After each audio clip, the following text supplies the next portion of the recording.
Today, we're going to dive into a whole new way of looking at time. And it's all based on one simple, unavoidable truth. Your life is finite. And honestly, understanding just how finite it is might just change everything for you. Take a good look at this number, 4,000. Doesn't seem like much, does it? But I promise you this number represents something incredibly important. It might be one of the most important numbers of your life. Because that's it. If you live to be 80, 4,000 is roughly how many weeks you get. When you see it laid out like that, it just hits different, doesn't it? Suddenly, this huge abstract concept of a lifetime feels real, countable, and, yeah, shockingly short. And that realization, that's our starting point for everything else. So, here's our roadmap for today. We're going to start with that 4,000-week countdown and what it really means. Then we'll tackle the myth of efficiency, why trying to do everything is a losing game. After that, we'll discover the amazing freedom in the joy of missing out, and why living in the moment is all we really have. And we'll wrap it all up with a cosmic point of view that will hopefully blow your mind a little. Now, I know what you're thinking. Hearing that your life is shockingly short sounds depressing. But it's not meant to be. It's actually the essential first step. You have to really, truly confront the reality of your 4,000 weeks before you can even begin to use them in a way that feels meaningful to you. So when we get that jolt, that realization that our time is limited, what's our first instinct? Well, for most of us, it's to speed up. We think, I gotta get more done.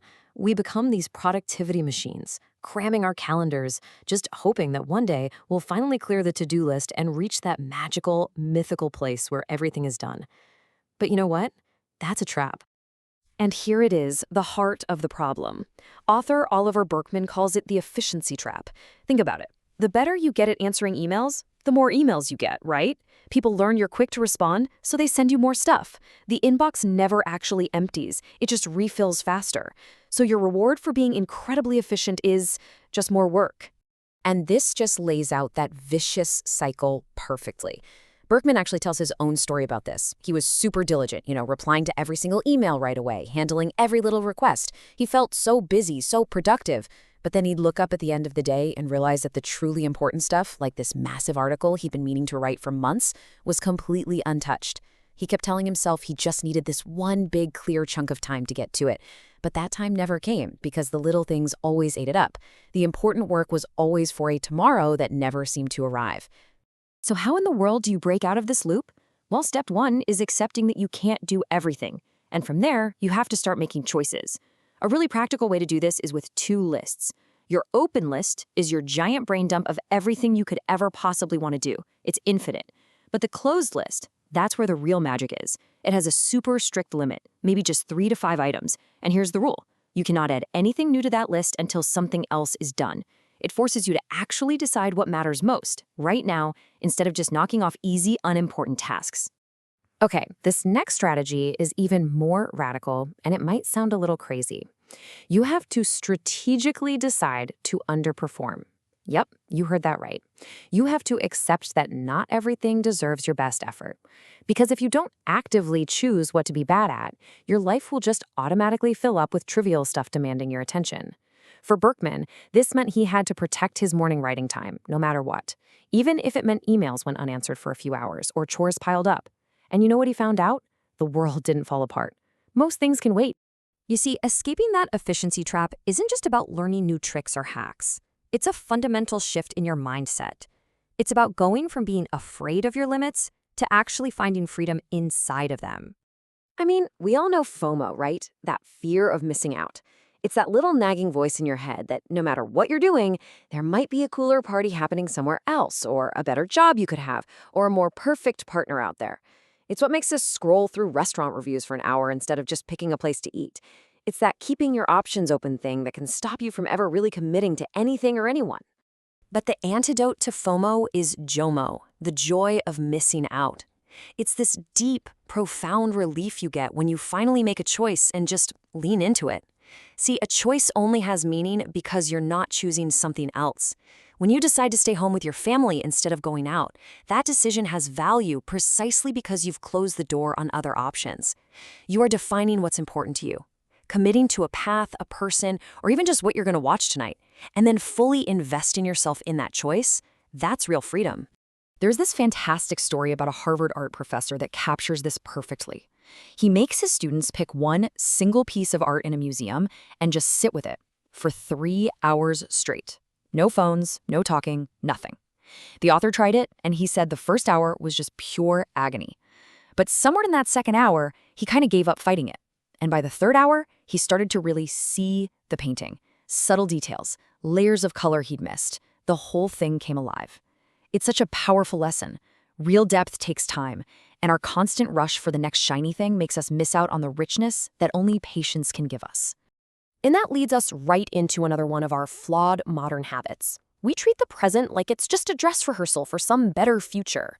We're always telling ourselves, oh, I'll be happy when I get that promotion, or when the kids are older, or when I finally retire. But that perfect, problem-free future, it never actually shows up. This quote from a world champion golfer is just perfect. Someone asked him how it feels to win, the absolute pinnacle of his life's work. And he said the incredible thrill of victory lasts for maybe a couple of minutes, and then it fades, and your mind immediately moves on to what's for dinner.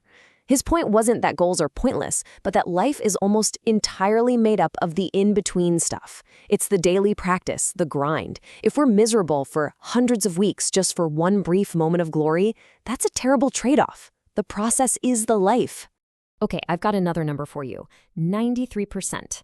And this one's personal. That's the percentage of the total in-person time you will ever spend with your parents that is already used up by the time you leave home for college. Just let that sink in for a second. The blogger Tim Urban actually did the math. By the time we graduate high school, 93% of the face-to-face time with our parents is gone. The other 7% is all that's left, sprinkled over the rest of our lives. It just makes this abstract idea of finite time feel incredibly real and personal, doesn't it? And this last time principle, well, it applies to everything. There will be a last time you pick up your child, a last time you have dinner with a certain group of friends, a last time you walk through your favorite park. The thing is, you almost never know it's the last time when it's happening. Realizing this doesn't have to be a sad thing, though. It can actually be beautiful. It makes every ordinary, everyday moment feel just a little more precious. All right, for our last section, let's pull the camera way, way back. If the idea of your 4,000 weeks is still making you feel a little anxious, this final shift in perspective offers a pretty powerful kind of liberation. I want you to imagine the entire 13.8 billion year history of the universe stretched out like a long road, maybe 7 kilometers long. The Big Bang is at the start. You walk and you walk past the formation of galaxies and our sun. Dinosaurs show up and then they disappear. All of that takes up almost the entire journey. So where's all of human history? Agriculture, civilizations, empires, all of that happens in the last 30 centimeters. And your individual 80-year life? On this road, it's smaller than the width of a single human hair. This, of course, is from the great Carl Sagan, talking about that famous pale blue dot photo of Earth taken from billions of kilometers away. Every person you've ever loved, every war that's ever been fought, every song ever sung, all of it happened right there, on that tiny, fragile little mote of dust. When you're feeling overwhelmed by your job or your daily worries, just remember that image. From that perspective, our problems look infinitesimally small. So, here's the crucial point of it all. The fact that your time is short and your life is cosmically insignificant, that's not a curse. It's a gift. It frees you from this crushing pressure to change the world or leave some huge legacy. Because, let's be honest, most of us will be forgotten. And that's totally okay. It means the meaning of your life isn't some grand future achievement you have to strive for. It's in the texture of this moment. It's walking the dog, making breakfast for your kids, just enjoying a good conversation. The value is in the doing, not the outcome. Your life is this brief, improbable, beautiful flash in the grand scheme of things. So what are you going to do with it?